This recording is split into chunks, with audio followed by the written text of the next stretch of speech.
Bespoke estate agents manage over 1,000 rental properties across Dublin. The vast majority of their clients are small landlords. But the company has noticed that many of those landlords are choosing to sell up.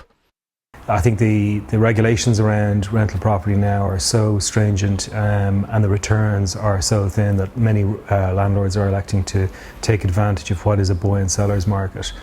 During the pandemic, when the ban on evictions was in place, there was a drop-off in termination notices being issued to tenants, but that trend has reversed. The number of notices of termination received by the Residential Tenancies Board in the last half of 2021 was 1,845, while the amount it received in the first half of this year was 2,913. The figures were provided to Sinn Féin. We do need to seriously consider the reintroduction of the ban on evictions. We do need to see an accelerated programme of councils purchasing properties with tenants in situ with notices to quit. But we also need to look at other measures like possible reform of the tax treatment of landlords. Sinn Féin is now calling on the Minister for Housing to convene an emergency meeting of stakeholders and opposition parties, and for that meeting to take place this month.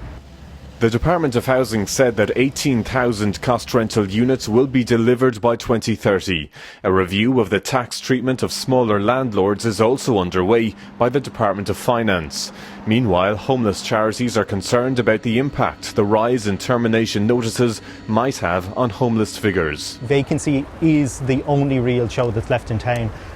We're going to have to see something in the budget. We're going to have to see a big step forward, real ambition around addressing vacancy and getting those properties back into use. According to the RTB, most landlords are exiting the market because they want to sell their property. It's a trend that looks set to continue. Tommy Meskel, RTE News.